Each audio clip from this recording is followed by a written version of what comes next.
Zero और one के form में जो स्टोर होता है हमारा मशीन यही समझता है, जीरो और वन समझता है। क्यों समझता है? क्योंकि उसके अंदर ट्रांजिस्टर लगा होता है। ट्रांजिस्टर क्या करता है? इधर 5 वोल्ट स्टोर करता है या 0 वोल्ट स्टोर करता है। 5 वोल्ट का मतलब होता है 1, 0 वोल्ट का मतलब होता है 0, है ना, मतलब 0 होता है, ठीक है। और इसको एक नाम से जानते हैं हम, बाइनरी लैंग्वेज। और इसी बाइनरी लैंग्वेज को क्या बोला गया? Machine level language. क्या बोला गया? Machine level language. आ रही बात समझ में? अब देखो, कोई भी कंप्यूटर अगर पूरी दुनिया में बना होगा तो क्या समझता होगा? 0 और 1। और इससे हमें क्या बहुत ही ज्यादा कठिनाई होती होगी, ठीक है। अब ऐसे समझो आप कि एक जो हमारा प्रोसेसर होता है, हमारा जो प्रोसेसर होता है ना, ठीक है। अब इस प्रोसेसर के अंदर, मान लो एक प्रोसेसर है, ठीक है। इस प्रोसेसर के अंदर मिलियंस ऑफ ट्रांजिस्टर लगे होते हैं। क्या लगे होते हैं? मिलियंस ऑफ ट्रांजिस्टर्स, है ना। इट मींस हम ये बोल सकते हैं कि जो हमारा बाइनरी नंबर या जो मशीन लैंग्वेज होगा ये मिलियंस में स्टोर होगा, है ना। मिलियंस टाइम, मतलब इसमें 0 और 1, 0 और 1, 0 और 1 स्टोर होंगे, ठीक है। आ रही बात समझ में? अब ये 0 और 1 स्टोर होकर क्या बनते हैं? मशीन लेवल लैंग्वेज, है ना, जो भी मैंने बताया, मशीन लेवल लैंग्वेज का काम करते हैं, ठीक है। इसीलिए बोलते हैं जो हमारा कंप्यूटर होता है वो केवल 0 और 1 को समझता है, इसके अलावा और कुछ नहीं समझता, ठीक है। लेकिन ये हो गई बात कि मशीन हमारा 0 और 1 समझता है, तो इंसान कैसे समझेगा कि 0 और 1, 0 और 1 अगर मान लो लिखा हो, जैसे मान लो कोई चीज है, कोई नंबर है 1 1 0 0 1 1 0 0 1 0 1, है ना। ये क्या है? Binary language. मान लो ये बाइनरी लैंग्वेज में ये केवल और केवल कंप्यूटर समझ सकता है कि ये क्या लिखा हुआ है। लेकिन अगर एक ह्यूमन को रीड करना पड़ जाए तो बहुत ज्यादा मुश्किल हो जाएगा।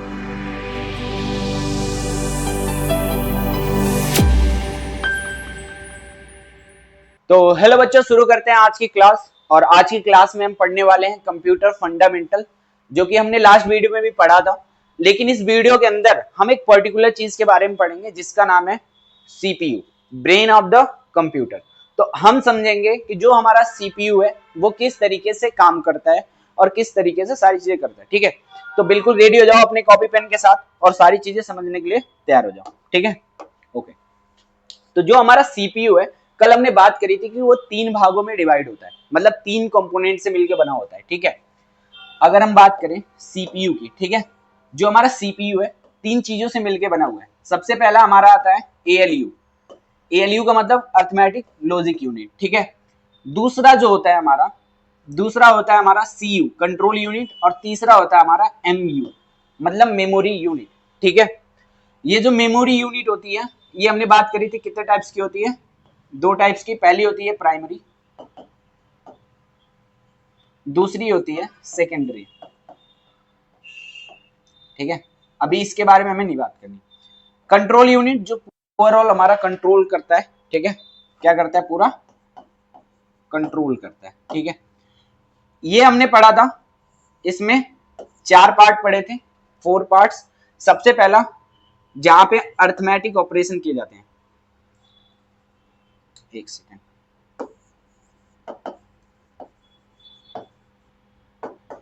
अर्थमेटिक ऑपरेशन जितने, मतलब अर्थमेटिक यूनिट, ठीक है, आप बोल सकते हो अर्थमेटिक यूनिट। दूसरा था हमारा लॉजिक यूनिट। और तीसरा था हमारा कंपैरिजन यूनिट, है ना, जहां पे कंपैरिजन किया जाए,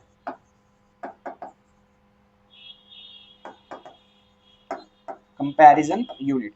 और लास्ट में हमने पढ़ा था रजिस्टर यूनिट, ठीक है। बेसिकली हम इसके बारे में बात नहीं करने वाले हैं, हम पूरा ओवरऑल सबके बारे में बात करने वाले हैं। इन सबको परफॉर्म करने का जो काम करता है उसको बोलते हैं प्रोसेसर। क्या बोलते हैं? प्रोसेसर। ये सारी चीजें किसके अंदर होती है? एक प्रोसेसर के अंदर। इसीलिए इसको क्या बोला जाता है? CPU, central processing unit. It means कि ये जो काम किया जा रहा है वो किसके अंदर किया? प्रोसेसर के अंदर। तो बेसिकली हमें किसके बारे में समझना है? प्रोसेसर के बारे में समझना है, ठीक है। आगे चलते हैं। ओके, हमारा जो प्रोसेसर है, हमारा जो कंप्यूटर के अंदर प्रोसेसर है वो कुछ इस टाइप का दिखता है, ठीक है। मान लो ये क्या है? प्रोसेसर, प्रोसेसर, ठीक है। अब इस प्रोसेसर के अंदर बहुत छोटे छोटे क्या लगे होते हैं? छोटे छोटे क्या लगे होते हैं? मतलब ऐसे, मतलब मिलियंस ऑफ, आप कह सकते हो छोटे छोटे क्या लगे होते हैं? ट्रांजिस्टर लगे होते हैं। क्या लगे होते हैं? ट्रांजिस्टर, ठीक है। क्या लगे होते हैं? ट्रांजिस्टर। ये जो ट्रांजिस्टर होते हैं ये 2 टाइप के होते हैं। कितने टाइप्स के? 2 टाइप्स। पहला होता है एनपीएन, दूसरा होता है पीएनपी ट्रांजिस्टर, ठीक है। एनपीएन और पीएनपी ट्रांजिस्टर क्या करता है? ये स्टोर करता है वोल्टेज को। किसको? वोल्टेज, ठीक है। ध्यान से समझना, ये जो ट्रांजिस्टर होता है दो टाइप का होता है। पहला होता है NPN, negative positive negative. N का मतलब क्या है? नेगेटिव। पी का मतलब क्या है? पॉजिटिव। ठीक है, यहां पे क्या हो जाएगा? Positive negative positive. आ रही बात समझ में? प्रोसेसर होता है, प्रोसेसर के अंदर छोटे छोटे ट्रांजिस्टर लगे होते हैं। इस ट्रांजिस्टर में दो टाइप के ट्रांजिस्टर होते हैं, एनपीएन और पीएनपी। और जो एनपीएन और पीएनपी का मतलब होता है negative positive negative, positive negative positive. ये क्या स्टोर करते हैं? वोल्टेज। क्या स्टोर करते हैं? वोल्टेज। जो हमारा वोल्टेज होता है या तो ये 0 वोल्ट स्टोर करेंगे, कितने वोल्ट? 0 वोल्ट, या तो ये 5 वोल्ट स्टोर करेंगे। ठीक है, यानी ये जो ट्रांजिस्टर होगा या तो 5 वोल्ट स्टोर करेगा, ठीक है, या तो 0 वोल्ट स्टोर करेगा। मतलब इस तरीके से ब्लॉक्स होते हैं। मैं इसको थोड़ा बड़ा बना देता हूँ। ठीक है, ये जो ट्रांजिस्टर है या तो ये 0 वोल्ट स्टोर करेगा या ये 5 वोल्ट स्टोर करेगा। ठीक है, अब याद रखना, इस 0 वोल्ट को 0 बोल दिया गया, इस 5 वोल्ट को क्या बोल दिया गया? 1। ठीक है, इट मीन्स कि इस पूरे ट्रांजिस्टर के अंदर अगर हम बड़ा बना के देखें इसको किस तरीके से, पूरे ट्रांजिस्टर के अंदर मान लो इस तरीके से ब्लॉक्स हैं। ठीक है, ट्रांजिस्टर्स के ब्लॉक्स, बहुत सारे ब्लॉक्स हैं, है ना, मिलियंस ऑफ ब्लॉक्स होते हैं। अभी आपको समझ आएगा। ठीक है, ये जो ब्लॉक्स हैं इधर इसमें 1 स्टोर होगा या 0 स्टोर होगा, या 1 स्टोर होगा या 1 स्टोर होगा या 0, यानी 0 0 0, मतलब इस तरीके से स्टोर होगा। इट मीन्स कि हम ये बोल सकते हैं कि ये जो लैंग्वेज है, मतलब ये जो नंबर्स आपको दिखाई दे रहे हैं, इसको बोला गया 0 का मतलब ऑफ। क्या बोला गया? यहाँ पे जो सिग्नल, मतलब ये जो नंबर्स है, 0 0 का मतलब क्या होता है? ऑफ। 1 का मतलब होता है on.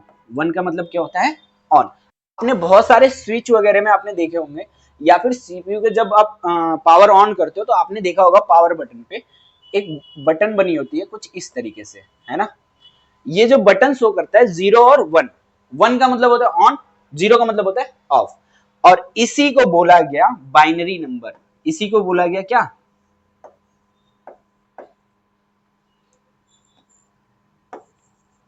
Binary number.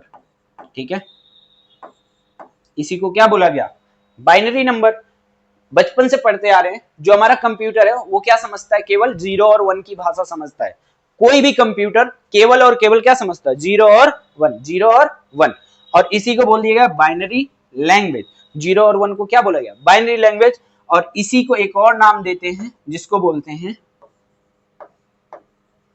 Machine level, machine level language. ठीक है, क्या बोलते हैं? Machine level language. क्लियर हुआ इतना? आगे बढ़ते हैं। देखो फिर से थोड़ा सा समराइज करते हैं। जो हमारा 0 और 1 के फॉर्म में जो स्टोर होता है, हमारा मशीन यही समझता है, 0 और 1 समझता है। क्यों समझता है? क्योंकि उसके अंदर ट्रांजिस्टर लगा होता है। ट्रांजिस्टर क्या करता है? इधर 5 वोल्ट स्टोर करता है या 0 वोल्ट स्टोर करता है।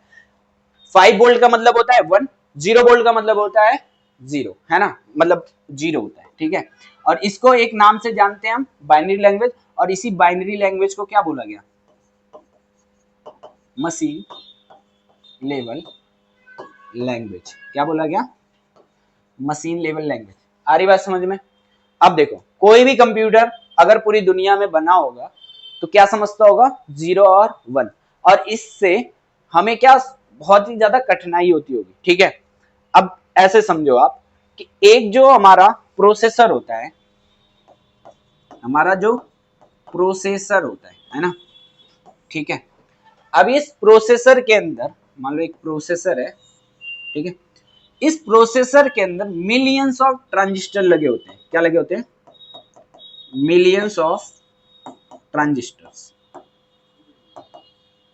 है ना। इट मीन्स हम ये बोल सकते हैं कि जो हमारा बाइनरी नंबर या जो मशीन लैंग्वेज होगा ये मिलियंस में स्टोर होगा, है ना। मिलियंस टाइम, मतलब इसमें 0 और 1, 0 और 1, 0 और 1 स्टोर होंगे। ठीक है, आ रही बात समझ में? अब ये जीरो और वन स्टोर होके क्या बनते हैं, मशीन लेवल लैंग्वेज, है ना, जो अभी मैंने बताया ऊपर, मशीन लेवल लैंग्वेज का काम करते हैं, ठीक है। इसीलिए बोलते हैं जो हमारा कंप्यूटर होता है वो केवल जीरो और वन को समझता है, इसके अलावा और कुछ नहीं समझता, ठीक है। लेकिन ये हो गई बात कि मशीन हमारा जीरो और वन समझता है, तो इंसान कैसे समझेगा कि जीरो और वन अगर मान लो लिखा हो, जैसे मान लो कोई चीज है, कोई नंबर है 110 0 110 0 101 है ना, ये क्या है, एक बाइनरी लैंग्वेज। मान लो ये बाइनरी लैंग्वेज में ये केवल और केवल कंप्यूटर समझ सकता है कि ये क्या लिखा हुआ है, लेकिन अगर एक ह्यूमन को रीड करना पड़ जाए तो बहुत ज्यादा मुश्किल हो जाएगा, बहुत ज्यादा मुश्किल हो जाएगा। फिर उसके लिए क्या किया गया, उसके लिए थोड़ा सा डेवलपमेंट किया गया, और क्या बनाया गया, इसके बाद बनाया गया, इससे कन्वर्ट करके बनाया गया आपका एक नई लैंग्वेज, एक नई लैंग्वेज बनाई गई, ठीक है। उस लैंग्वेज का नाम है असेंबली लेवल लैंग्वेज, ठीक है। क्या बनाया गया, असेंबली लेवल लैंग्वेज। अब इस लैंग्वेज में क्या हुआ, इस जो बाइनरी कोड को है ना, थोड़े से शॉर्ट फॉर्म में कन्वर्ट कर दिया गया, जिसमें अल्फाबेट का भी यूज किया जाए। जैसे कौन से अल्फाबेट का यूज किया गया है, जैसे ऐड, सम, सब, है ना, या फिर डिव, इस तरीके के से अल्फाबेट का यूज किया गया। बेसिकली ये सब कैपिटल लेटर्स में होते थे, है ना, किस में होते थे, जैसे ऐड, ठीक है, या फिर सब, ठीक है। इस तरीके से क्या बनाया गया, कैपिटल लेटर्स में बनाए गए। मान लो आपने लिखा ऐड 3, है ना, तो अब ये कंप्यूटर हमारा क्या करता था, फिर भी नहीं समझ पाता था, क्योंकि कंप्यूटर हमारा क्या समझता है, केवल जीरो और वन। लेकिन ये इंसान समझ सकता है, इंसान इस चीज को बिल्कुल आसानी से जान सकता है कि इसका मतलब क्या कह रहा है, ऐड 3। अब क्या होता था, इस कोड को वापस से बाइनरी कोड में कन्वर्ट किया जाता था, इस कोड को वापस से बाइनरी कोड में कन्वर्ट करने का जो काम करता था उसको बोलते थे असेंबलर। क्या बोलते थे, असेंबलर। असेंबलर क्या करता था, एक तरीके का सॉफ्टवेयर होता था जो क्या करता था, इसको, ये जो ऐड सब लिखा हुआ है, इसको कन्वर्ट कर देता था वापस से बाइनरी लेवल लैंग्वेज में। और बाइनरी लेवल लैंग्वेज क्या होती थी, वापस से समझ आती थी कंप्यूटर को, और कंप्यूटर क्या करता था, प्रोसेस करता था, उस चीज को समझता था, उसके बाद हमें आउटपुट देता था। क्लियर हुआ, ओके, आगे बढ़ते हैं। लेकिन धीरे धीरे इसके अंदर क्या किए गए, बदलाव किए गए, और इसको थोड़ा और बढ़िया बनाया गया और अच्छा बनाया गया, ताकि हमारा कंप्यूटर और ह्यूमन दोनों में एक बढ़िया रिलेशन बन पाए, बहुत और मतलब तेजी से काम हो पाए। तो इसके लिए बनाई गई आपकी हाई लेवल लैंग्वेज। क्या बनाया गया, हाई लेवल लैंग्वेज। अब ये जो हाई लेवल लैंग्वेज है, आगे बढ़ते हैं। अब ये जो हाई लेवल लैंग्वेज है, ठीक है, हाई लेवल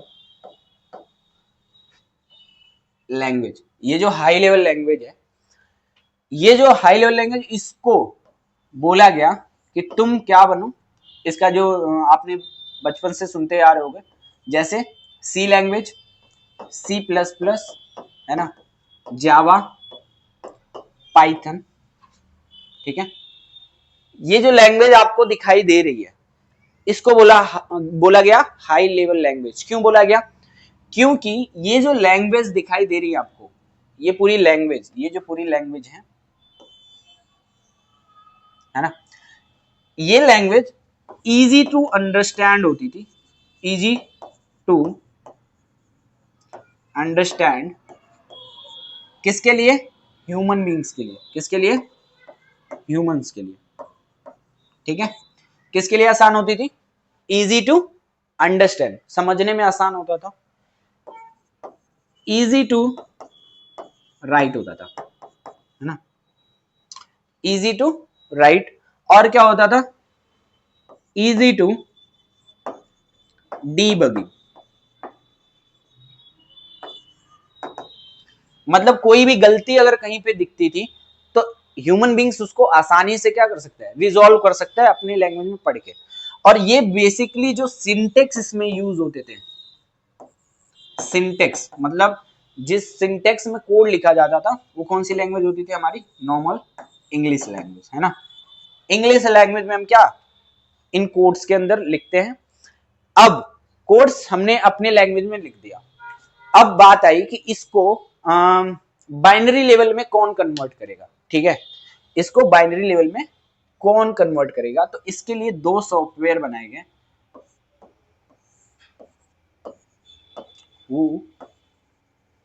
कन्वर्ट, ठीक है।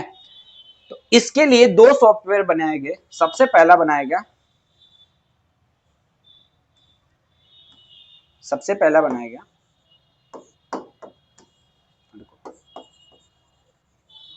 कंपाइलर। क्या बनाया गया, कंपाइलर। एक बनाया गया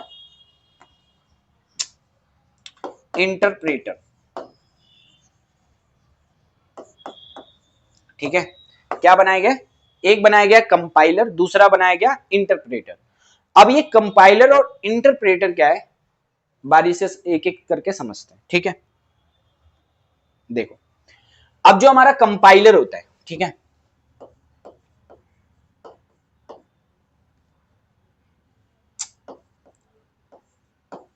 जो हमारा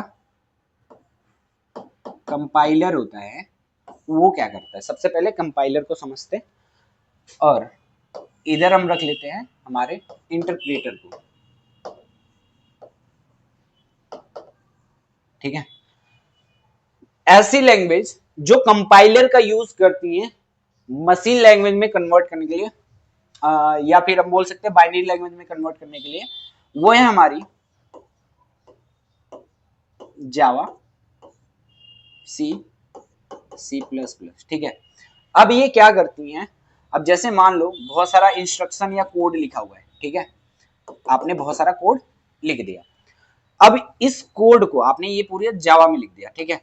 अब जावा क्या करता है, ये मशीन के अंदर जाता है, मतलब सॉफ्टवेयर के अंदर जाता है, और ये जिस सॉफ्टवेयर के अंदर जाता है उसको बोलते हैं जेवीएम, ठीक है, जावा वर्चुअल मशीन। ये क्या करता है, इस कोड को कन्वर्ट करता है बाइट्स में, किसमें, बाइट्स कोड। और ये बाइट्स कोड क्या होते हैं, बहुत ही मतलब हम बोल सकते हैं कि इस बाइट्स कोड को आप किसी भी मशीन में आप लगा के चला सकते हो, ठीक है। और ये इसके बाद बाइट्स कोड के बाद कन्वर्ट होता है किसमें, आपका मशीन लेवल लैंग्वेज में, किसमें, मशीन लेवल लैंग्वेज में। आ रही बात समझ में, ठीक है। अब देखो ध्यान से सुनना, फर्क क्या है। ये जो जावा है ये क्या करता है, पूरा कोड एक बार में उठाता है, पूरा कोड, और इसको किस में कन्वर्ट कर देता है, बाइट में। मतलब ऐसा नहीं है कि ये लाइन बाय लाइन कन्वर्ट करते चले, नहीं। यहां पे क्या होता है, इंटरप्रेटर में जो सबसे ज्यादा आजकल यूज होती है, जैसे हमारी पाइथन है ना, कौन सी लैंग्वेज इंटरप्रेटर यूज करता है, पाइथन। ये पाइथन क्या करता है, आप जो कोड लिखते हो पाइथन में, लाइन बाय लाइन जो भी कोड आप लिखते जाते हो, सबसे पहले ये वाला कोड एग्जीक्यूट होगा, फिर ये वाला कोड चलेगा, ये वाला कोड चलेगा, मतलब एक एक करके क्या होते जाएंगे, बाइनरी लेवल में, मशीन लेवल लैंग्वेज में कन्वर्ट होते जाएंगे। तो इंटरप्रेटर क्या करता है, one by one line of code convert करता है किसमें, मशीन लेवल लैंग्वेज में, ठीक है।